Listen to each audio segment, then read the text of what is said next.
নমস্কার, তন্দ্রা লিটিল ওভেনে আপনাদের সকলকে স্বাগত। আজকের রেসিপি আলু পোস্ত। নামটা শুনলেই জিভে জল চলে আসে। এ যেন বড্ড পছন্দের খাবার বাঙালির।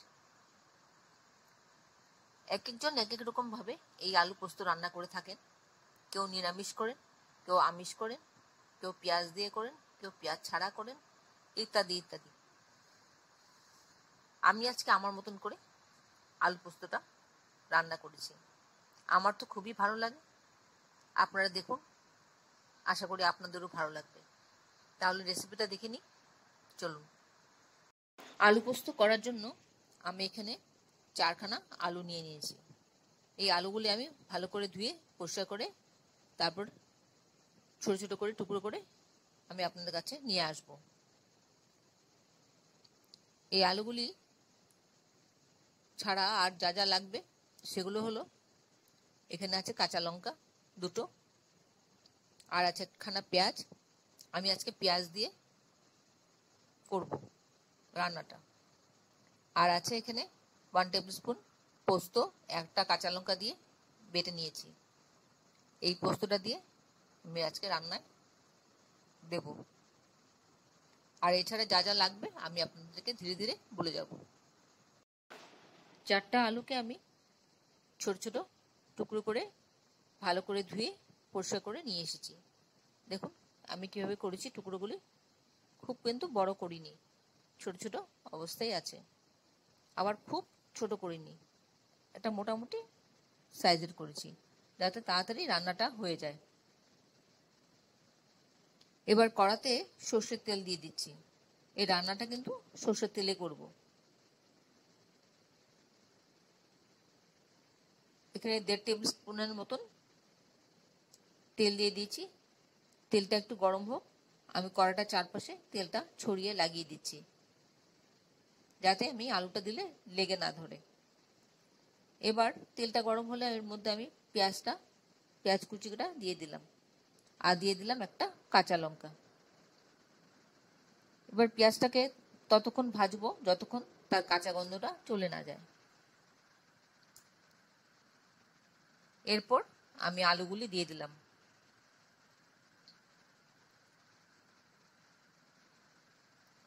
আলুগুলি দিয়ে আমি এর মধ্যে নুন দিয়ে দিচ্ছি স্বাদ মতন। আমি এই রান্নাটা কিন্তু সাদা রঙের রাখবো, আমি কোনো হলুদ ব্যবহার করব না।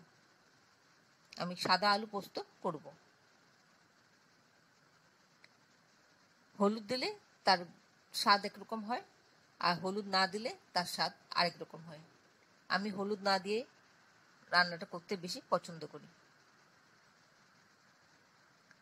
এবার একটু নাড়াচাড়া করে দিলাম, নুনটা মিশিয়ে দিলাম। খানিকক্ষণ ঢেকে রাখবো যাতে তাড়াতাড়ি সেদ্ধ হয়ে যায়, 2 মিনিট মতন। 2 মিনিট বাদে আমি খুলে দেখছি আলুটা কতটা সেদ্ধ হলো। আলুটা কতটা নরম হয়েছে সেটা দেখছি। এখনো পুরোপুরি নরম হয়নি, আর একটু হবে। তার জন্য আমি আবার একটু সময় ঢেকে রাখবো। দেখছি কতটা নরম হয়েছে। দেখলাম যে না, শক্ত আছে। আবার ঢেকে রাখছি 1 মিনিটের জন্য। 1 মিনিটের বাদে আমি আবার ফিরে আসছি। আপনারা কে কোথা থেকে আমার এই রেসিপিটা দেখছেন প্লিজ একটু কমেন্ট বক্সে কমেন্ট করবেন, আমার তাহলে খুব ভালো লাগবে। আর নতুন কোনো বন্ধু প্রথমবার আমার চ্যানেলটাকে দেখে থাকলে আপনাকে একটা বিগ হাগ জানাচ্ছি। চ্যানেলটাকে সাবস্ক্রাইব করে নেওয়ার জন্য অনুরোধ রইল। পাশে বেল আইকনটা অ্যাক্টিভেট করে নেবেন যাতে পরবর্তী আমার সমস্ত রেসিপির নোটিফিকেশন সবার আগে আপনার কাছে এসে পৌঁছয়। আর আপনি যদি ফেসবুক থেকে দেখে থাকেন তাহলে ফলো অপশনটা ক্লিক করবেন আর একটা লাইক দেবেন, তাহলে আপনি আমার সাথে জুড়ে যাবেন। আপনি আমার সাথে জুড়ে গেলে আমার সমস্ত রেসিপির নোটিফিকেশন সবার আগে আপনার কাছে এসে পৌঁছবে। খানিকক্ষণ নেড়েচেড়ে দিলাম, মিনিট 2 নেড়েচেড়ে দিয়েছি। অনেকটাই সেদ্ধ হয়ে এসছে।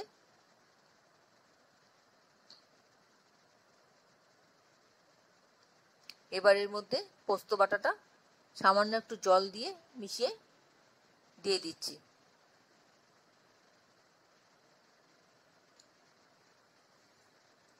এবার সবটা একসাথে ভালো করে নেড়ে চেড়ে দিচ্ছি।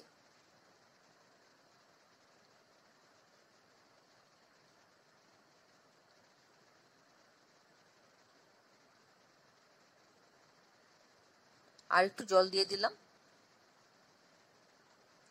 দিয়ে একটু ঢাকা দিয়ে রাখছি 1 মিনিটের জন্য। 1 মিনিট বাদে ফিরে এসে দেখছি আলুটা প্রায় হয়ে এসছে। আপনারা যারা এখন পর্যন্ত আমার চ্যানেলটাকে সাবস্ক্রাইব করেননি, ঝটপট সাবস্ক্রাইব করে নিন। আপনাদেরকে আমাদের মাঝে দেখতে পেলে আমাদের খুব ভালো লাগবে। এই রান্নাটা করা একদম সহজ, যে কেউ পারবে করতে, আর খেতে তো অসাধারণ লাগে, তার বলে আর বোঝানো যাবে না। উপর থেকে একটু কাঁচা তেল দিয়ে দিলাম 1 চা চামচ মতন। এই কাঁচা তেলটা অবশ্যই দেবেন, এই কাঁচা তেলটা দিলে তার আসল স্বাদটা বেরিয়ে আসবে। আর রান্নাটা আমার মোটামুটি হয়ে আসছে।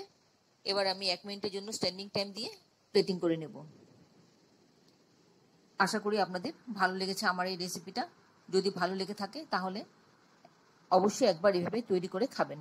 খেয়ে কেমন লাগলো কমেন্টস জানাতে ভুলবেন না। আর ভালো লাগলে বন্ধুদের সাথে অনেক অনেক শেয়ার করবেন আর একটা লাইক দিবেন। এতক্ষণ ধৈর্য ধরে আমার এই রেসিপিটা দেখার জন্য আপনাদেরকে অসংখ্য অসংখ্য ধন্যবাদ। আপনারা সকলে ভালো থাকবেন, সুস্থ থাকবেন, ঈশ্বরের কাছে এই কামনা করি। আর এই ধরনের নতুন নতুন রেসিপি দেখতে আমার চ্যানেলটাকে সাবস্ক্রাইব করে নেবেন। পাশে বেল আইকনটা অ্যাক্টিভেট করে নেবেন, যাতে পরবর্তী আমার সমস্ত রেসিপির নোটিফিকেশন সবার আগে আপনার কাছে এসে পৌঁছয়। তাহলে ভিডিওটা আজকে এখানে শেষ করছি। আবার দেখা হবে আপনাদের সাথে পরবর্তী অন্য কোনো এক রেসিপিতে। আপনারা সকলে ভালো থাকবেন, নিজের খেয়াল রাখবেন, পরিবারের খেয়াল রাখবেন। নমস্কার।